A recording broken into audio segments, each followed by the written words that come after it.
Selamat datang di Pojok Santai. Sebelum Anda mendengarkan audiobook ini, kami menginformasikan bahwa channel ini adalah review audio dari buku yang ada di Indonesia. Untuk membaca keseluruhan buku ini kami menyarankan membeli buku aslinya di toko buku kesayangan Anda, baik offline maupun online. Keberadaan channel ini dimaksudkan untuk membantu Anda mendapatkan pengetahuan dari buku-buku kesayangan Anda. Jangan lupa untuk subscribe, like, dan komen. Selamat datang di Pojok Santai, channel khusus yang membahas komik dan novel dengan cara asik. Seorang pemuda membuat kegaduhan di gerbang Istana Pajang. Siapakah pemuda itu? Yuk, langsung saja disimak video berikut ini.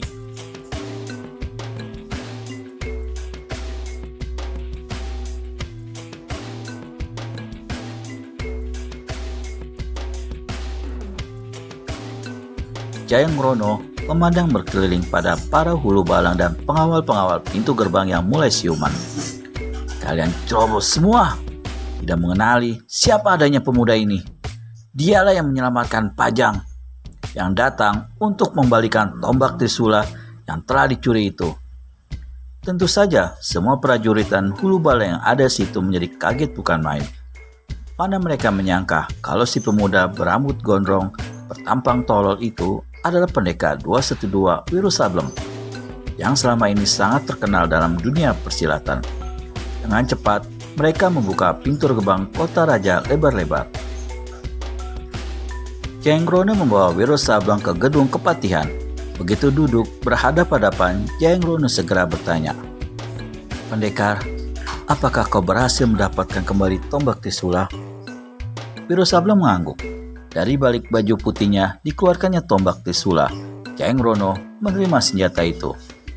Setelah menelitinya sebentar, berserulah Mapati Pajang itu. "Ini tombak Trisula palsu." Wiro Sableng terkejut dan tersentak dari kursinya. "Hah? Bagaimana Mapati tahu?" Tanya pendekar 212. "Sepintas lalu memang kelihatan seperti yang asli," kata Jayeng Rono. "Tapi jika diperhatikan, akan kentara sinyalnya redup dan buatannya kasar. Kalau kau tak percaya, lihat, aku buktikan." Jayeng Rono mengambil sebilah pedang panjang yang tergantung di dinding ruangan itu. Dengan pedang itu, kemudian ditetaknya tombak Trisula. Tombak tersebut langsung terpotong dua. "Sreng! Lihat," kata Jayeng Rono pula. "Pedang mustika milikku pun mungkin bisa memapas tombak Trisula. Ini hanya sebilah pedang biasa, sanggup memotong jadi dua." "Kalau begitu, aku telah tertipu," kata Wiro Sableng sambil menggaruk-garuk kepalanya yang berambut gondrong. Dan di dalam hati pemuda ini maki setengah mati. "Aku tak salahkan kau, pendekar 212," berkata Mapati Jayeng Rono. Sebelumnya, kau tak pernah melihat tombak Trisula yang asli." Setelah saling berdiam diri beberapa lamanya, bertanyalah Jayeng Rono, "Apa yang harus kita lakukan sekarang?"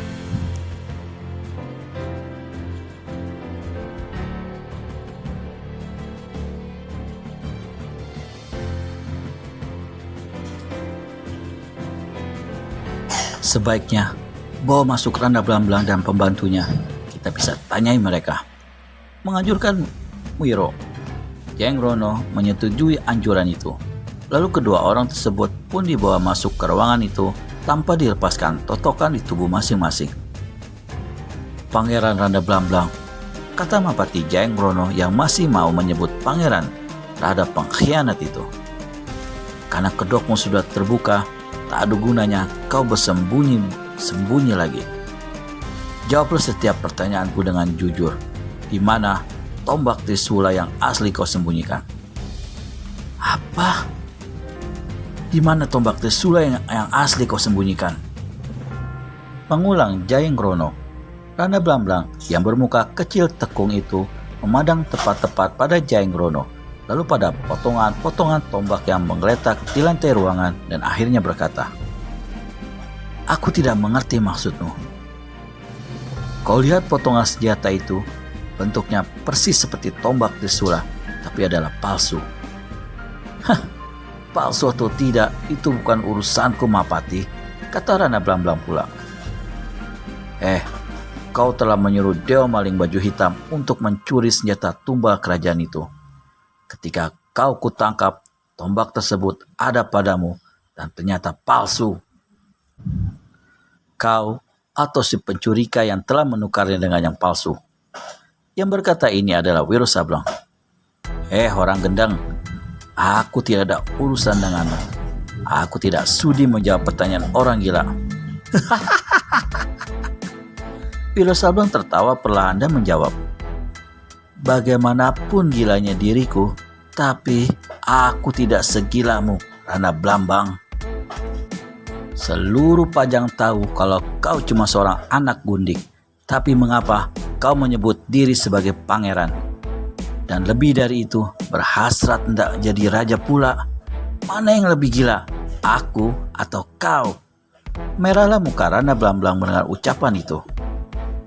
Kas beritahu, di mana tombak Trisula yang asli? Sentak Jenggrono. Aku tidak tahu. Jangan berdalih pangeran.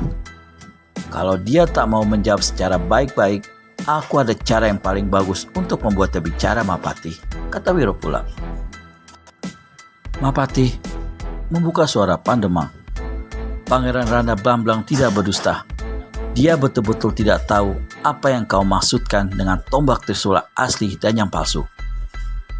Lantas, apa yang kau ketahui orang gagah? Tanya Wiro Sableng. Rendah. Kelak, aku akan memenggal batang lehermu, kata Pandemang mendesis. Sebelum kau memenggal lehernya, kau mesti selamatkan dulu kau punya batang leher sendiri. Ayo katakan, apa yang kau ketahui? Bentak Jenggrono. Aku tak mau bicara, jawab Pandemang. Baik, tak apa, kata Sang Pati pula. Dipanggilnya beberapa orang hulu balang, lalu disuruhnya jebloskan kedua orang itu ke dalam penjara. Aku mempunyai dugaan Mahapati, kata Wiro Sableng. Begitu dia tinggal berdua dengan Jenggrono. Dugaan apa?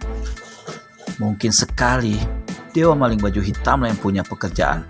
Dicurinya tombak Trisula yang asli, lalu kepada Rana Blamblang diserahkannya yang palsu. Dugaanmu bukan mustahil, ujar Mahapati Jenggrono. Bisakah kau membantuku kembali untuk mendapatkan tombak Trisula yang asli itu? Sebagai jawaban, Wiro Sableng berdiri lalu berkata, akan aku usahakan Mahapati. Usahakanlah sebelum Sri Baginda kembali dari daerah. Kalau tidak, aku bisa berabe. Jangan khawatir Mahapati, mudah-mudahan berhasil, kata Wiro Sableng. Meskipun ruangan itu mempunyai pintu untuk keluar masuk, tapi pemuda ini dengan seenaknya memilih jendela untuk jalan lewat meninggalkan ruangan tersebut. Sehabis meninggalkan kuil tua di lembah liar itu, Dewa Maling Baju Hitam tak henti-hentinya merasa geli dalam hati akan kebodohan Pangeran Rana Blamblang yang telah kena ditipunya. Di samping ahli mencuri, Dewa Maling adalah seorang licik yang teramat jahat hatinya. Begitu tombak Trisula berada di tangannya, segera dia pergi ke seorang tukang tempah dan disuruhnya membuat sebuah tombak yang bentuknya persis seperti tombak Trisula yang asli. Kemudian, tombak Trisula yang palsu itulah yang diserahkannya pada Rana Blamblang. Dasar tolol, kata Dewa Maling dalam hati. Kini, aku punya kesempatan untuk jadi Raja Pajang. Jadi Raja Pajang, jadi Raja, bukan main. Saking gembira dan geli akan ketololan Rana Blamblang di puncak sebuah bukit, Dewa Maling tertawa gelak-gelak seorang diri. Orang gila dari manakah yang tertawa di siang bolong begini rupa? Satu suara tinggi membentak. Dua sosok bayangan berkelebat. Dewa Maling Baju Hitam terkejut, menghentikan tawanya dan memandang berkeliling. Siapakah dua sosok itu? Temukan jawabannya di video selanjutnya hanya di channel Pojok Santai. Segera subscribe dan tekan tombol lonceng untuk mendapat notifikasi video terbaru dari kami. Terima kasih dan sampai bertemu kembali.